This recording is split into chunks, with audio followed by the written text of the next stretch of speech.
इस कार्यक्रम के पुण्यार्जक हैं श्रीमती माया जैन, पुत्र श्रीमान नितिन कुमार जैन, पुत्र वधू श्रीमती मोनिका जैन, कुमारी मिष्टी जैन, कुमारी धरा जैन, नाना नानी श्रीमती सुलोचना भगवान दास जैन, टीकमगढ़ दादा दादी श्रीमान दया चंद्र, हीराबाई, सुपुत्र श्रीमान संजय रजनी जैन, बेटा श्रेयस, बेटी अदिति जैन, समस्त जैन परिवार सागर मध्य प्रदेश, श्रीमती नंदा चंद्र कुमार जैन सोनी, श्रीमती मयूरी गौरव जैन सोनी, सौरभ जैन सोनी, ओजस्व जैन, प्रतिष्ठान विशुद्ध ड्रग एंड सर्जिकल, अशोकनगर विशुद्ध drug and surgical Guna, Vantara fashion आशीर्वाद हॉस्पिटल रोड गुना मध्य प्रदेश, एडवोकेट श्री वीरेंद्र कुमार जी कठरिया एवं श्रीमती कुसुम, राजकुमारी, पुष्पा, मंजू, सीमा, उषा, भूना, वंदना एवं समस्त कठरिया परिवार कुरवाई मध्य प्रदेश।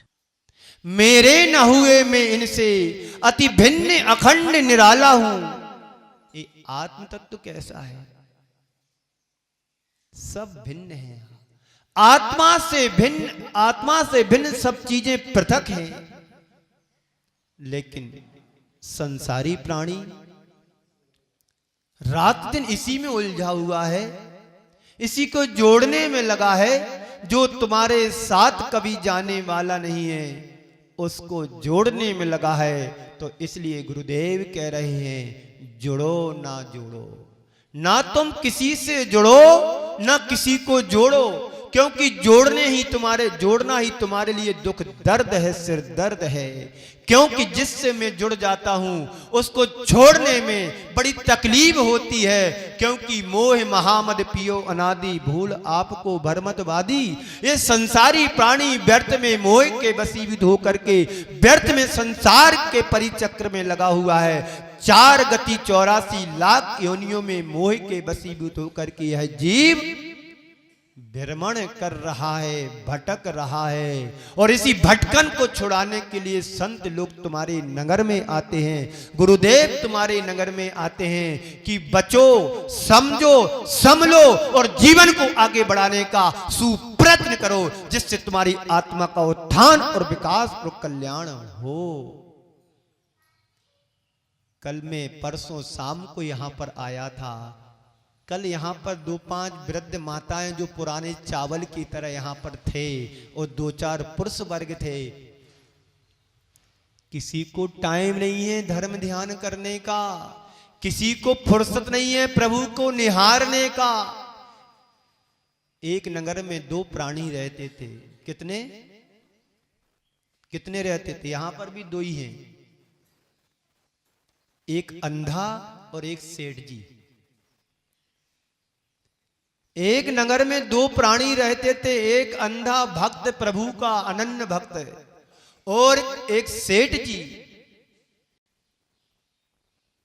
जो रोज प्रभु के मंदिर का दरवाजा खोलते थे, झाड़ू पोंछा करते थे और पानी निकाल करके कुएं से प्राशोक करके भगवान का अभिषेक और सोने की थाल में अष्ट मंगलमय द्रव्य से पूजन पाठ किया करता था।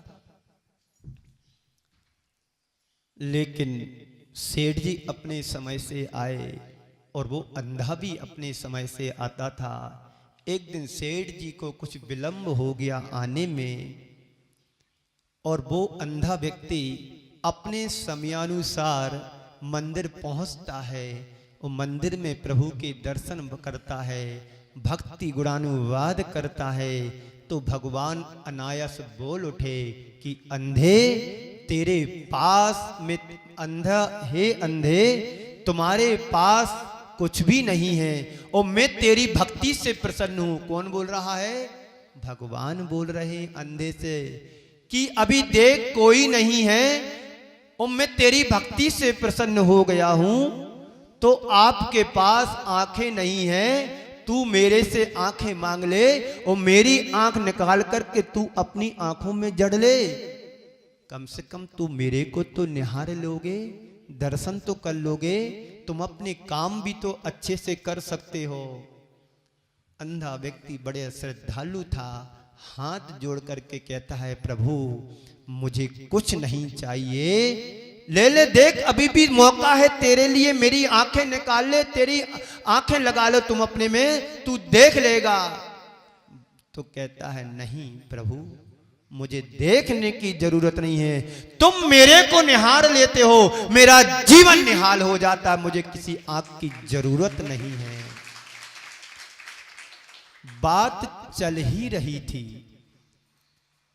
भक्त और भगवान के बीच में, बात चल रही थी भक्त और भगवान के बीच में। इसी बीच में वो सेठ जी आ जाते हैं और देखते क्या है कि एक आकिंचन प्राणी से, एक अंधे प्राणी से प्रभु बात कर रहे हैं। और मैं जिंदगी निकल गई भगवान की भक्ति और पूजन पाठ करते करते, सेवा करते करते। भगवान ने बात करने तो दूर की बात, नजर उठा करके भी मुझे नहीं देखा।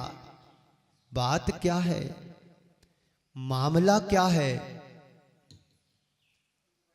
शिकायत करते हुए, रौब झाड़ते हुए सेठ जी भगवान से कहने लगे, यहां पर भी कुछ होंगे, पर मुझे ऐसा तो नहीं लगा अभी यहां पर कोई रुआब झाड़ने वाला हो, कोई गुस्सा करने वाला हो। अभी तक तो मुझे नहीं दिखा। 2 दिन में यहां सब भगवान के भक्त ही बैठे हैं। सेठ जी ने अपनी पूरी ताकत लगा करके भगवान पर रौब झाड़ा कि ये क्या है तुम्हारा। मैं पूरी जिंदगी निकल गई भाई सेवा करते करते, कभी तुमने मेरे से बात नहीं की। बात तो दूर जाने दो, आपने मुझको नजर उठा करके भी नहीं देखा। बात क्या है? तो प्रभु कहते हैं, मैं एक ऐसे भक्त की तलाश में था जो भगवान की भक्ति करना जानता हो, कामना करना नहीं। तुम मेरे चरणों में आते हो, पूजन पाठ करते, सब कुछ करते, पर तुम एक श्रद्धालु बनकर के नहीं आए।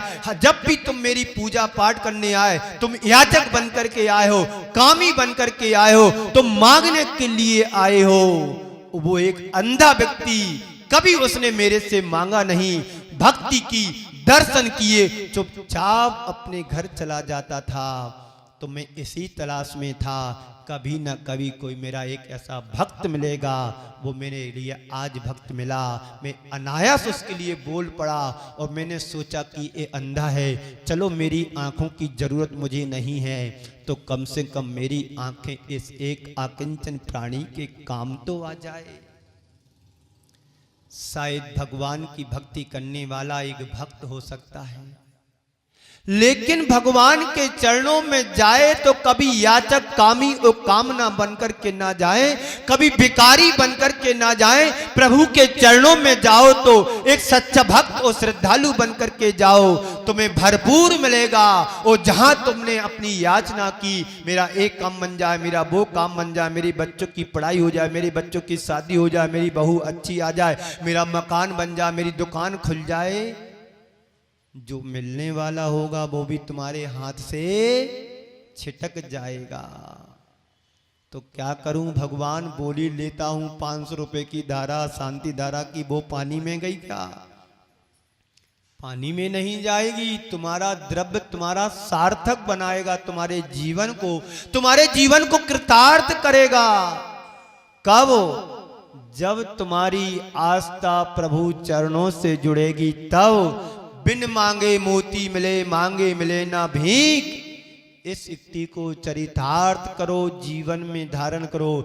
जब भी प्रभु चरणों में आओ, जब भी गुरु भक्ति के लिए आओ, तो कभी याचक और कामी बनकर के मत आना, एक सच्चा श्रद्धालु भक्त बन के जरूर आना।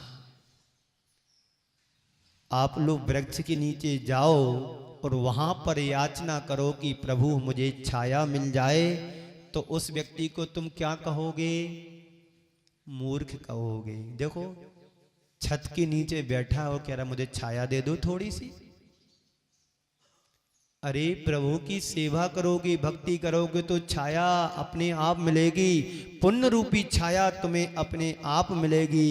अरे वो बड़े अभागे होते हैं जो गुरु और प्रभु के चरणों में जाते और याचना करते, महाराज श्री ऐसा आशीर्वाद दीजिए जिससे मेरा परिवार फले फूले।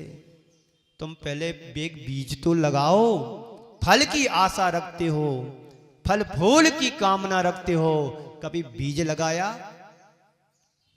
बोलो, कभी नहीं लगाया। तो प्रभु उस अंधे आकिंचन प्राणी पर प्रसन्न होकर के उसको सबको देने को तैयार रहते थे। लेकिन सेठ जी के लिए कभी मन क्यों नहीं बना? क्योंकि सेठ जी जब भी आए याचना करने के लिए ही आए, तो इसलिए प्रभु ने उनको कुछ नहीं दिया। तो प्रभु चरणों में जाओ तो सच्चा भक्त बन करके जाओ, श्रद्धालु बन करके जाओ, याचक और भिखारी बन करके नहीं जाना। तो जुड़ो ना जोड़ो, ना किसी से जुड़ो ना किसी को जोड़ो। जुड़ने के बाद होता क्या है? छोड़ने में बड़ा मुश्किल होता है। जीते जी व्यक्ति कोई छोड़ करके नहीं, दे करके नहीं जाता है। देने की जब बात आती है तो बात मत करो, अभी गुंजाइश नहीं है, अभी ऐसा नहीं है। और बच्चों की शादी आ जाए तो 25-50 लाख रुपए यूं ही बर्बाद कर देंगे। टेंट हाउस में लगा देंगे, लाइटिंग में लगाएंगे, आतिशबाजी में लगाएंगे, घोड़ा बग्गी तैयार कर लेंगे, मेहमानों को बुलाएंगे, बड़े बड़े टेंट लगा करके खाने पीने में उड़ा दोगे। और जहां धर्म ध्यान की बात आती है, मंदिर शिखर की बात आती है, देखिए यहाँ के मंदिर में सब नकली माल लगा है। तुम्हें कभी दुख दर्द नहीं हो? मैंने परसों ही देखा, कल सुबह देखा, मुझे बड़ी पीड़ा हुई कि विशाल मंदिर है, इतना अच्छा मंदिर, प्रभु है, समूह शरण है, बताओ अष्ट प्रातिहार नहीं है, भामंडल नहीं है, चवर नहीं है, छत्र नहीं है। अपने घर देखो, बड़े बड़े आलीशान मकान बना लेते हो, डल्लप के गद्दों पर सोते हैं, बड़ी बड़ी व्यवस्थाएं संचालित कर लेते हैं। और प्रभु का समूह शरण उजड़ा सा लगे तो इससे बड़ी दुख दर्द की बात और कुछ नहीं हो सकती है। मैंने कल कहा था, जो प्रभु का सबसे पहले मंदिर बनाता है उसका घर अपने आप बन जाता है, और जो घर पहले बनाता है और मंदिर उजड़ा रहता है उसके घर में कभी रौनक नहीं आ सकती है। सिद्धांत है। सबसे पहले हमें त्रिलोकी नाथ के समूह शरण की व्यवस्था करना है, उसके बाद घर परिवार की रक्षा हो जाएगी, अपने आप हो जाएगी। तो मैंने जरा सी बात आप सबके सामने रखी। यहां पर दो भाई हैं, दोनों अध्यक्ष हैं, जिसको बोलते हीरा मोती। बाहर से हीरा मोती नहीं बनना है, हृदय से हीरा मोती बनना है, जो यथार्थ में लगे के सही है। अपने विचारों को, भावों को इतना समृद्धशाली बनाओ। गुरु तुम्हारे गांव में, नगर में आता है, तुमसे कुछ मांगता नहीं है, पर अपनी कृपणता से अपना परिचय मत देना। जो कुछ देंगे तुम्हारे मंदिर के लिए प्रेरणा बन करके आते हैं। देव शास्त्र की व्यवस्था के लिए उनकी प्रेरणा होती है। अभी कुरवाई में चातुर्मास करके आया हूं, पता है ना आप लोगों को? भरपाई वाले, भरपाई है ना जी गांव, बरवाई हम भूल जाते हैं, क्योंकि मैं बादाम खाना बंद कर दिया है। तुम लोगों में दाम ज्यादा लगते, उसका नाम बादाम है। तो ऐसी चीज मत खाओ जिसमें दाम ज्यादा लगे। गरीब आदमी है, छोटी छोटी चीजें खा के काम चलाते हैं, किशमिश है, काजू है, मनोक्का है, छोटी छोटी चीजें। बड़े लोग बड़ी बड़ी चीजें खाते हैं, कद्दू खाते, लौकी खाते, कुमड़ा खाते, वे धनवान है। और गरीब आदमी छोटी छोटी चीजें खाते हैं, किशमिश है, काजू है, मनोक्का है, पिस्ता है, बादाम है ना? हाँ, गरीब आदमी छोटी चीज खाते हैं। तो प्रभु का समूह शरण हमारा अच्छा होना चाहिए कि कोई बाहर का व्यक्ति आए ना आए, जितने भी गांव के श्रद्धालु हैं, जब भी दर्शन करें तो मन मुग्ध हो जाए कि बस यहीं से अब बाहर नहीं जाना है। बात समझ में आ रही है ना? तो अष्ट प्रातिहार की कल बात थी। आप सबने अपनी उदारता और दानशीलता से अष्ट प्रातिहार के नाम तो आ गए, लेकिन काम कब पूरा होगा? अध्यक्ष साहब, काम कब पूरा होगा? कॉपी में लिखने मात्र से कल्याण होने वाला नहीं है, और मोक्ष मार्ग पर जब तक बढ़ोगे नहीं तब तक मंजिल मिलने वाली नहीं है। निज हाथ दीजे साथ लीजे खाए खोया। धन की 3 दशा बतलाई हैं आचार्यों ने, दान भोग और नाश। दान भोग और नाश। सबसे पहले कहा है तुम्हारे पास द्रव्य है उसमें से दान करो, और दान करने का मन नहीं हो रहा है तो उपभोग कर लो, नहीं तो नाश होना ही होना है। दान करने का मन नहीं हो रहा तो खूब खाओ, कथरी ओढ़ के घी पियो, क्योंकि हमने कमाया है तो मैं ही खाने का अधिकारी, इसलिए भोग करो। कंजूस आदमी क्या करता है, ना दान करता ना खाता है। एक सेठ जी थे, अपार संपत्ति के मालिक थे, और जब मरे तो घर के राजकोष में सर्प बन गए, गणेता, अजगर, फुंकार, काला बिल्कुल कोबरा, सवई हो गए। भूरे भी आ गए, काले भी आ गए, गोरे भी आ गए, सब आ गए, मटमेले आ गए, सब प्रकार के सर्प होते हैं। लेकिन उसका जो बेटा था बड़ा उदार था, दानशील था।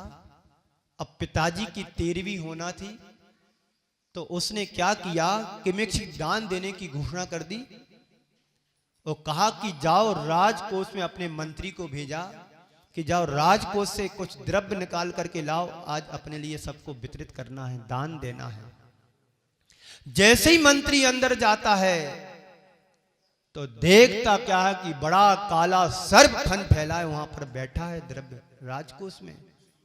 इस कार्यक्रम के पुण्यार्चक थे श्रीमती माया जैन, पुत्र श्रीमान नितिन कुमार जैन, पुत्र वधू श्रीमती मोनिका जैन, कुमारी मिष्टी जैन, कुमारी धरा जैन, नाना नानी श्रीमती सुलोचना भगवान दास जैन, टीकमगढ़ दादा दादी श्रीमान दया चंद्र, हीराबाई, सुपुत्र श्रीमान संजय रजनी जैन, बेटा श्रेयस, बेटी अदिति जैन, समस्त जैन परिवार सागर मध्य प्रदेश, श्रीमती नंदा चंद्र कुमार जैन सोनी, श्रीमती मयूरी गौरव जैन सोनी, सौरभ जैन सोनी, ओजस्व जैन, प्रतिष्ठान विशुद्ध drug and surgical, Ashok Nagar विशुद्ध drug and surgical Guna, Vantara fashion आशीर्वाद हॉस्पिटल रोड गुना मध्य प्रदेश, एडवोकेट श्री वीरेंद्र कुमार जी कठरिया एवं श्रीमती कुसुम, राजकुमारी, पुष्पा, मंजू, सीमा, उषा, भूना, वंदना एवं समस्त कठरिया परिवार कुरवाई मध्य प्रदेश।